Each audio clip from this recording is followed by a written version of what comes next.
What's up, everyone? Welcome back to the Rusty Garage. Today we got a real treat. We got the first gen finally back in the shop today. I have a list of things that I'm wanting to do on this truck and just about a bigger pile of parts for it also. So a few of the things that we're going to do to this truck in the near future is install a Borgson steering shaft, steering stabilizers, the blower motor for the fan for the air conditioning heat that is quit, so I need to figure out exactly what's wrong with it. Delete the Dodge wiring, particularly the fusible links, or also known as the duct foot. I've got some more gauges to install. The top of the cab is pretty rusty. It's not rusted through yet, but we're going to go ahead and wire wheel the old seam sealer out and put some new seam sealer in and at least get the top of the cab painted, maybe the hood, until I can get this thing fully painted, just to stop any of the rust. The flatbed, we're going to use the Raptor product, I believe, on Amazon to do a bed liner on it. And this truck has an NV4500, and the fifth gear housing or the tail shaft housing on this transmission has a hole in it, so we need to replace that. And while we're in there, go ahead and make sure that the fifth gear nut is secure. I've got a set of first gen Industries cab lights that we're going to install on this truck, so really looking forward to that. That's kind of why I want to get the top of the cab painted, just so everything has a good fresh sealing surface. So yeah, anyways, there's a lot of things to do to this truck, so let me show you what we've got going on today. So today we're going to install the dual stabilizer, steering stabilizer from Skyjacker. There's a part number. The steering on this truck's pretty sloppy. That's why we're going to put these on, and we're going to get that Borgson steering shaft installed, get rid of the old rag joint. So that should help out the steering quite a bit on this truck. So let's see what this kit comes with.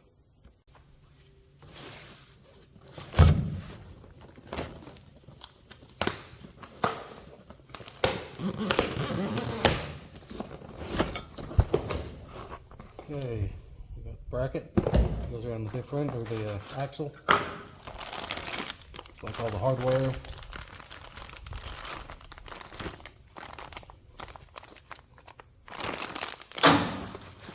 And two steering stabilizer shocks.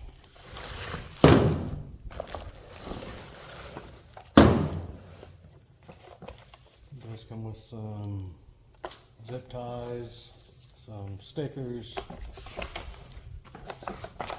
parts list, and instructions. So this kit, you can see this kit covers a wider range of vehicles. Tells you what tools you're going to need. So anyways, let's get this thing thrown up on the lift and get this installed. Okay, truck's on the lift. If you do use the lift, be sure and use these under hoist jack stands just to minimize the movement of the vehicle. And this job of installing these steering stabilizers does not require lift. You can do it from the ground. Lift just makes it a lot easier. So the first thing the kit's wanting us to do is install the bushings in the shocks, or the stabilizers. So let me show you how to do that. So in the instructions, the first few things it wants you to do is take the steering stabilizer and the boot and go ahead and install the boot.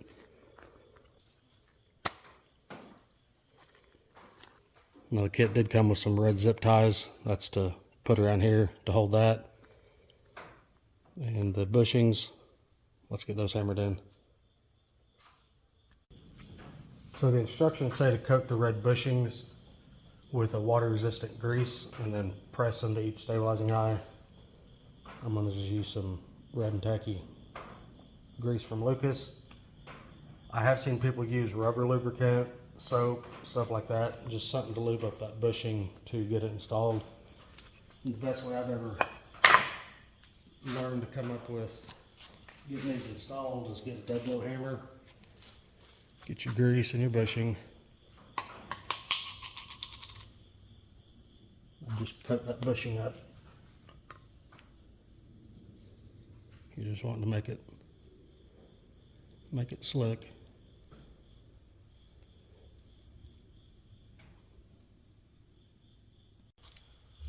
And if you have a press, use it. Otherwise,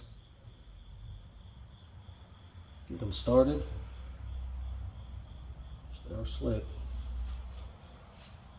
Put one end of the stabilizing brace on a board and a dead blow, and see, they pop right in.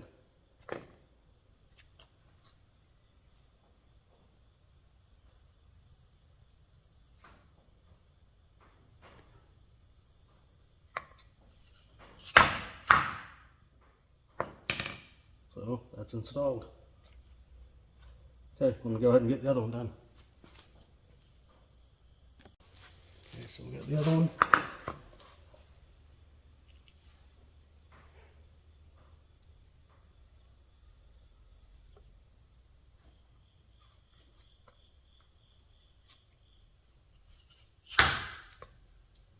In.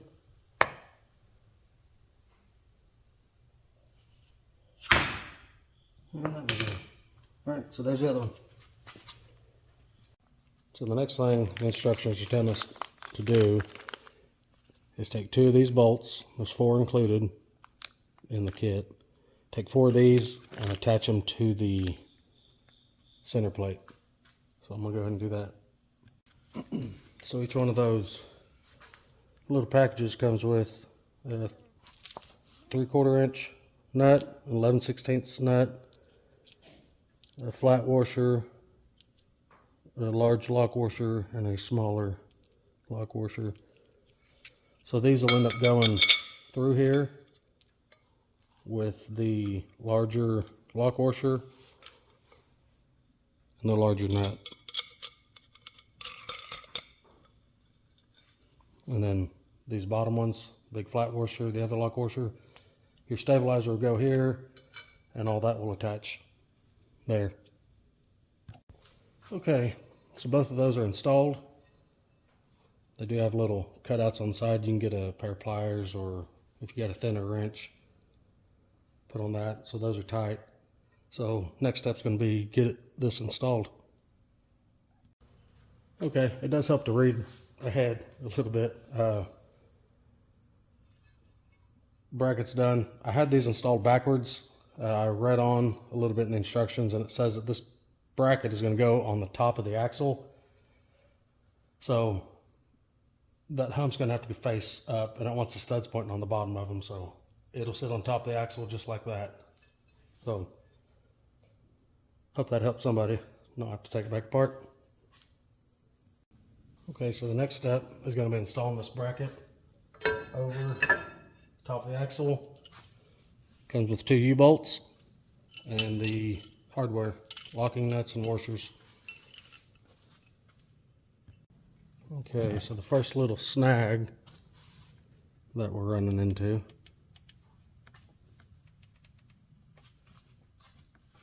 is on the back of the axle. We got this brake line here, so we'll end up prying this little holding tab up and moving that brake line back out of the way just a little. I can loosen it from here and twist it just a little, put a little more room back in here. So let me go ahead and do that. Okay, I was able to get the brake line pushed up on the front side of the differential a little bit, and that allowed me to get it pulled back some. I did loosen up on that brake line Y that's right there, but if you notice, the bottom of this Y is concaved to fit the shape of the axle, so you really can't turn it. But that's out of the way. I'm gonna go ahead and just scrape some of this funk off the axle shaft. Okay, that's all scraped off and clean. This bracket looks like we're gonna have to just straddle that old line clamp just a little bit, but that should work when we get the U-bolts put in. Okay, so the U-bolts are 3/8, so that's going to be a 9/16 headed lock nut. The thing with U-bolts is you need to make sure you tighten them down evenly.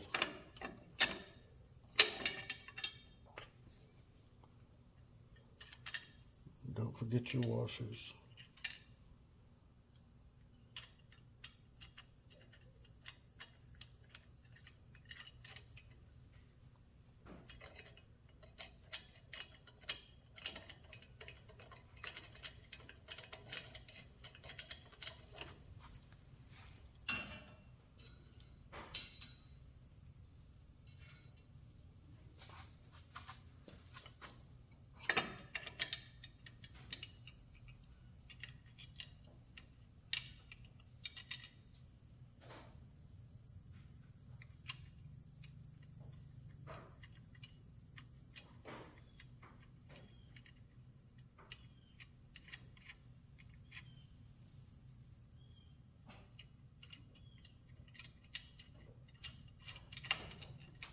Okay, let me get those snug down, and I'll bring you back. Okay, the bracket is installed. I did get that brake line pushed back down. The instructions did say to install it securely, but do not tighten it just yet. So next step is going to be putting the stabilizers on each one of these, put the large flat washer on, and then the locking nut. So let's get those installed. And it does say to go ahead and put some more grease on these studs. I think it calls it a water resistant grease. Is what the manufacturer wants you to use, but most anything will help. Just slide the bushing up on there. So with the bushing,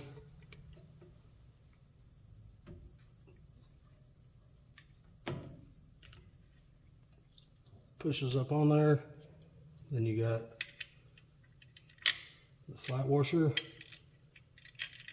lock washer, and an 11/16 headed nut. And it says to tighten that down just until the bushing starts to compress. So let me go ahead and get the other one put up there and get them both tightened up. Okay, that's what it looks like whenever one of them's tight. The bushing swelled out a little bit. Flat washer's sucked up against it. That one's still loose. Even though that one's tight, it still moves freely. So let me get the other one tightened up, then we'll go to the next step. So the next step, it comes with these, they call it a tie rod bracket. That's what Skyjacker calls it. But they want you to go ahead and install these just like you did in the big bracket. So let me go ahead and get both of these studs installed, tightened up, and we'll get those installed. Okay, so the next step, it's saying these tie rod ends have to face forward, the stud on it. Go ahead and get it pushed in that bushing. And then it's supplied with some 5/16 U-bolts. So that's going to be 1/2 inch nut. It's got the same locking nuts like the other bracket does, nylon nuts. So we'll get these installed.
Okay, we'll get those tightened up. Same deal on those. You just want to tighten them up even. We won't actually tighten them down, but we'll get them snugged up because we'll still have to get our measurement from center to center and get everything how it should be. So the instructions are saying to measure from the end of the body of the stabilizer to this washer, and it wants it to be 4 3/4 of an inch. So doing this again, I'd probably get that measurement prior to installing these boots, and then go ahead and just measure center to center.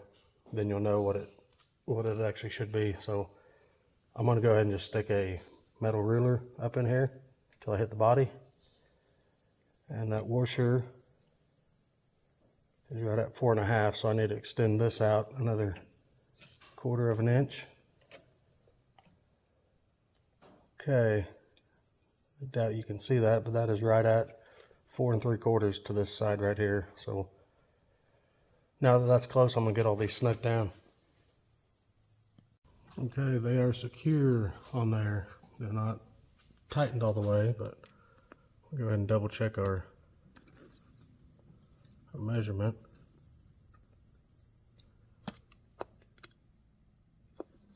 Hang on, let me turn the light on.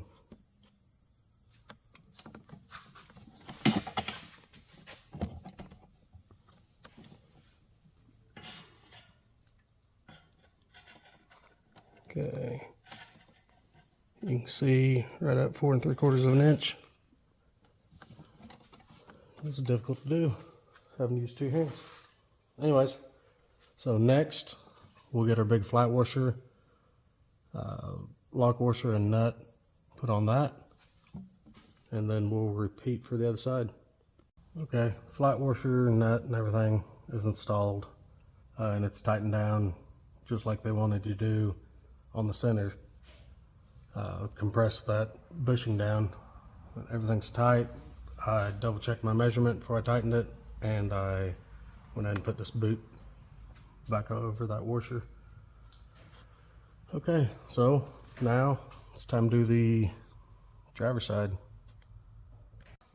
So haven't got the driver's side, I just got that pushed in so far, but instead of popping that cover off right there, the shocks are identical, same part number and everything.